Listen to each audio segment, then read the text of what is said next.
Hoy es un nuevo día para enamorarnos más de la palabra de Dios. Bienvenidos a un nuevo episodio de Haciendo Juntos, el devocional, con el pastor Daniel Melo.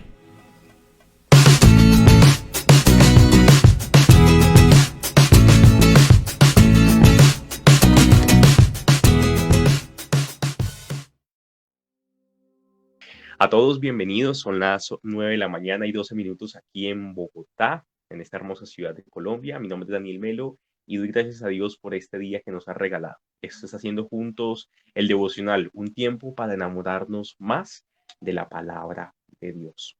Quiero comenzar con ustedes leyendo un pequeño pasaje bíblico que quiero que oriente nuestra oración en esta mañana.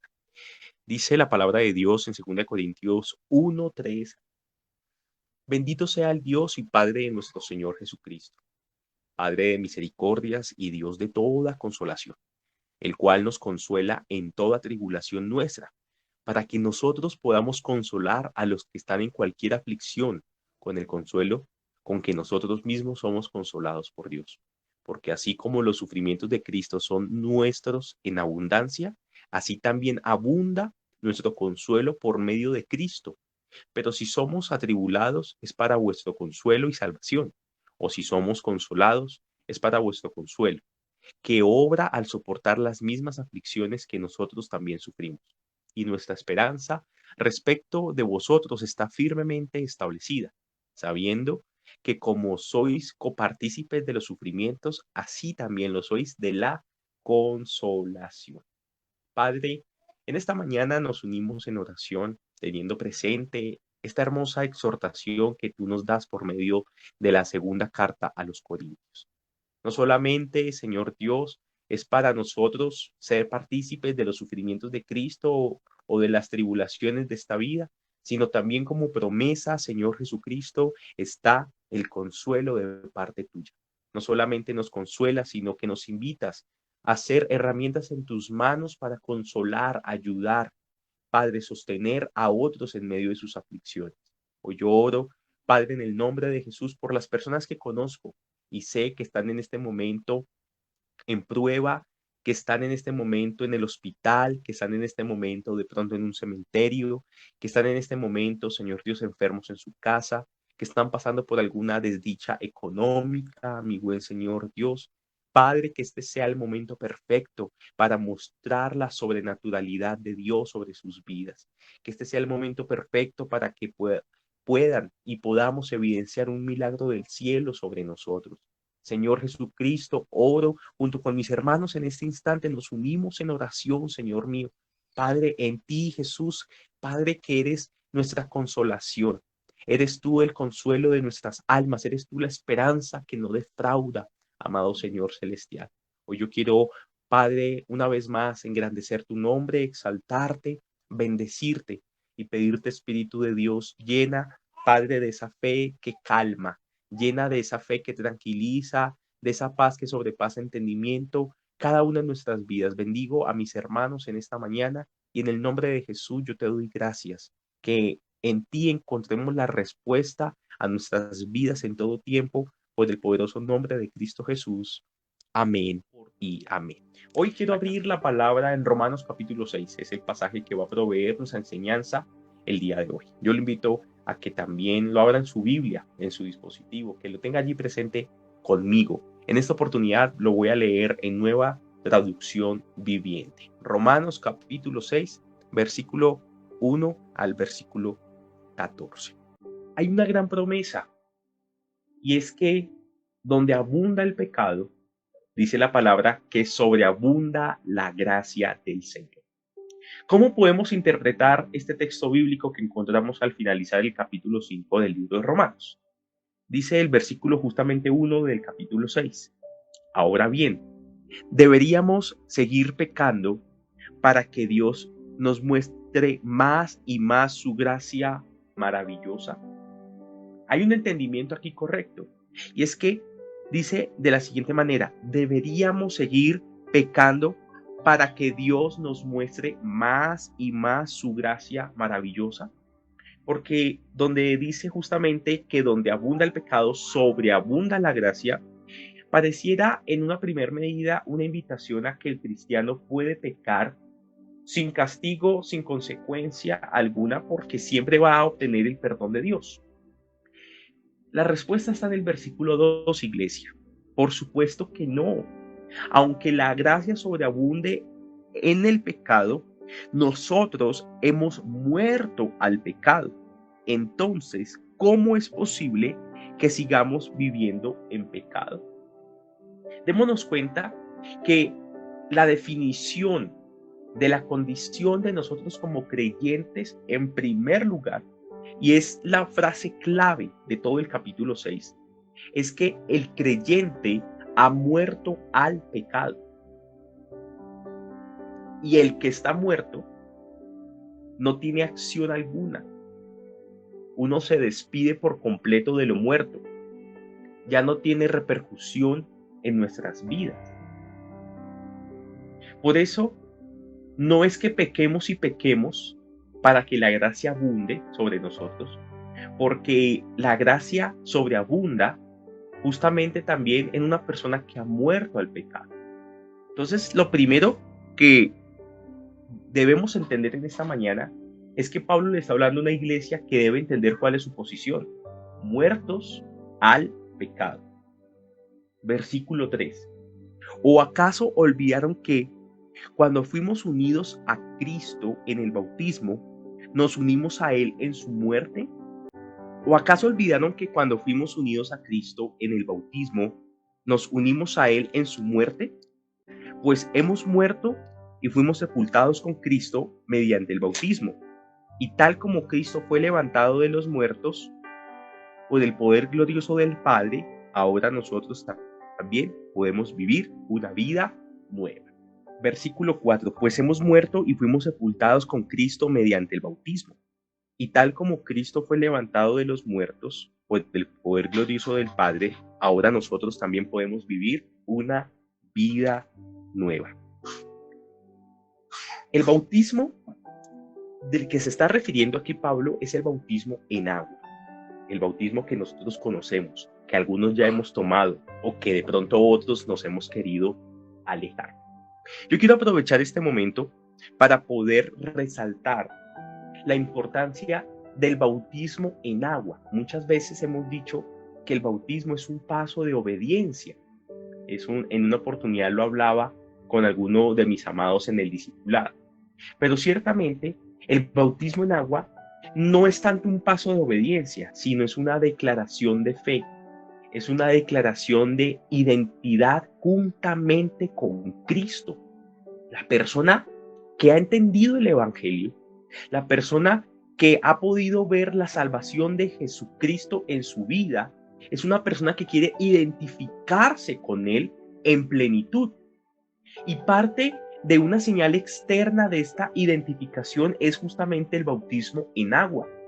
Pero Pablo trasciende un poco más en el significado y está diciendo que la persona que cree y la persona que se bautiza es una persona que se identifica con Jesucristo tanto en su muerte como en su resurrección.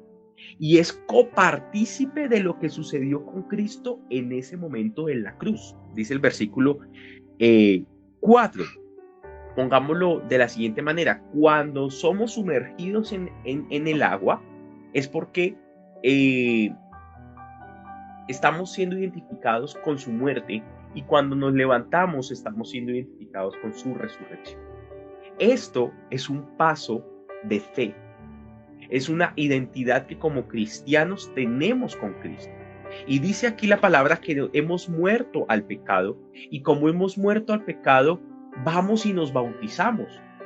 Tengo el conocimiento de muchas personas que van a la iglesia, que simpatizan con la alabanza, aún pueden servir en algún ministerio en algunos casos, pero son personas que a veces solamente van y escuchan la palabra, pero no son capaces de tomar el paso de fe del bautismo. No hay una verdadera identidad con Cristo. El que entiende la misión de Jesús, la salvación de Jesús, el que entiende la tarea de Jesús en su vida, pues con alegría va a las aguas porque entiende el significado del bautismo. Entonces yo quiero aprovechar este momento para animar a los que no se han bautizado para que se alisten, porque apenas el Señor nos permita salir en unos meses de esta situación o nos podamos reunir, vamos a generar con el favor del Señor bautismos para todos aquellos que quieren ir a las aguas porque han entendido, se han identificado justamente con Cristo Jesús y dicen, así como Jesús murió, yo también muero, pero yo muero al pecado para ahora vivir en Cristo Jesús. Versículo 5. Dado que fuimos unidos a Él en su muerte, también seremos resucitados con Él. No podemos obviar, iglesia, que la salvación es un proceso, que el Señor nos justifica, pero la finalidad es que el Señor nos glorifique. Y en ese trayecto de justificación y glorificación está el cristiano siendo santificado, pareciéndonos cada día más a Jesús. Ya no somos esclavos del pecado, sino somos esclavos de Jesucristo, de la gracia que hay en Él. Por eso dice acá que así como fuimos unidos a Él en su muerte, también seremos unidos a Él en nuestra resurrección. Así como sucedió esto en nuestro presente, en el futuro también podemos estar seguros que si morimos en Cristo, seremos los primeros en resucitar y que si estamos vivos, seremos arrebatados como su iglesia. Versículo 6. Sabemos que nuestro antiguo ser pecaminoso fue crucificado con Cristo para que el pecado perdiera su poder en nuestra vida. Ya no somos esclavos del pecado, pues cuando morimos con Cristo fuimos liberados del poder del pecado. Y dado que morimos con Cristo, sabemos que también viviremos con Él. Estamos seguros de eso, porque Cristo fue levantado de los muertos y nunca más volverá a morir. La muerte ya no tiene ningún poder sobre Él. Cuando Él murió, murió una sola vez, a fin de quebrar el poder del pecado. Pero ahora que Él vive, vive para la gloria de Dios. Así también ustedes deberían considerarse muertos al pecado, al poder del pecado y vivos para Dios por medio de Cristo Jesús. Quiero utilizar estos minutos para desarrollar un poco la idea y la exhortación que nos habla el apóstol Pablo, y es el poder del pecado sobre nuestras vidas. Hay que entender que el morir al pecado es un proceso. A veces entendemos las enseñanzas de la Biblia como algo puntual y como algo que sucede exactamente en ese instante y ya todo quedó atrás. Nosotros entendemos que hay cristianos que aman al Señor, que están iniciando sus caminos con el Señor, pero así como caminan con Jesucristo, están luchando con algún pecado que todavía les asedia, con algún pecado que todavía está detrás de ellos, con algún pecado que no sienten libertad alguna haber confesado a Cristo Jesús como su Salvador, pero que todavía siguen luchando con este tipo de cosas. Y es que hay que entender, iglesia, que varios pecados, si no en su totalidad, en muchas oportunidades se convierten como hábitos en nuestras vidas. Entonces, como son hábitos, pues ciertamente el cuerpo está acostumbrado a realizarlos. Me explico. Cuando nosotros morimos al pecado, nuestra alma y nuestro espíritu son los que el Señor transforma, nos da una nueva naturaleza, una naturaleza como la de Él. Pero nuestro cuerpo, este cuerpo que, digamos, lo que ustedes están viendo en pantalla, cuando hablamos del cuerpo de las personas, ese cuerpo aún no ha sido regenerado como tal. Nosotros estamos en esta carne y esta carne aún está caída. Aunque nuestro espíritu esté vivificado y nuestra alma esté renovada, ambos están sometidos a la carnalidad de este cuerpo. Al vivir en este cuerpo, lo que es débil es este cuerpo. Lo que nos hace pecar es este cuerpo. Por eso, nuestra mente, nuestros sentimientos, también están agobiados por las tentaciones de este mundo, porque nuestro cuerpo todavía siente como en una naturaleza caída. ¿A qué voy con esto? Que la invitación en esta mañana es a entender que en Cristo Jesús hemos muerto al poder del pecado. Este ya no se enseñorea sobre nosotros, pero no significa que no vayamos a seguir teniendo luchas o tentaciones. Por supuesto, es que las tentaciones no son propias del pecado, sino las tentaciones son propias del mundo y de Satanás, que utilizan esto para engañarnos, para hacernos caer, para hacernos perder la comunión con nuestro Señor, etcétera, etcétera, etcétera. ¿Cuál es la invitación para el que esté luchando con algún hábito pecaminoso? De pronto con algún vicio, de pronto en su área sexual, de pronto con su economía, sea cual sea el aspecto en que nosotros estamos viviendo o por la cual estamos luchando. Justamente yo quiero que usted se tome de esta promesa. He sido juntamente crucificado con Cristo y ya no vivo yo, sino que vive Cristo en mí. Aún en medio de esa lucha, aun cuando el pecado quiera recuperar su lugar de dominarle, se levanta la gracia con mayor fuerza, con mayor poder, con un mayor ahínco sobre nuestras vidas y nos recuerda que ahora es Cristo quien gobierna, que ahora es Cristo quien está con nosotros y nos impulsa y nos ayuda. Y todo este proceso de luchar contra el pecado, todo este proceso de decirle no y de tristemente a veces decirle sí y de volver a caer, el Espíritu Santo está allí para reconfortarnos y para decirnos: arrepiéntete, límpiate, nuevamente vuélvete a poner tus vestidos limpios de salvación, de santidad. Sigue peleando la buena batalla de la fe. Está allí el Espíritu Santo para animarnos, para levantarnos y para decirnos: no estás perdido. Fue una batalla, pero ya la guerra está ganada. La victoria es nuestra. Cristo obtuvo la victoria sobre el pecado en la cruz. Y aunque ellos se quieran enseñorear sobre nosotros, no podrán, porque la gracia de Dios sobreabunda. Es decir, el Señor no toma nuestras vidas y nos limpia y nos salva y nos deja allí, sino que sigue actuando en nosotros, porque ya no es la ley del pecado lo que está en nosotros, sino es la ley de la gracia, por decirlo así. Es la gracia la que se enseñorea sobre nuestras vidas. ¿A qué voy con esto? Escúcheme lo siguiente. Cuando estamos en nuestra lucha contra el pecado, cuando estamos en nuestro proceso de santificación, vamos a tener victorias que nos van a dar a entender el proceso. Nos va a permitir que el gusto por el pecado se vaya mortificando, se vaya acabando poco a poco. También la lucha contra el pecado nos va a permitir a veces caer, pero en ese momento es cuando más frágiles y débiles nos sentimos ante el Señor. De pronto, esos momentos también son necesarios en nuestras vidas para que el Señor nos tome y nos permita ver ciertamente que no es en nuestras fuerzas, sino es en las fuerzas de Dios que peleamos esta batalla. Allí somos quebrantados porque nos duele el pecado.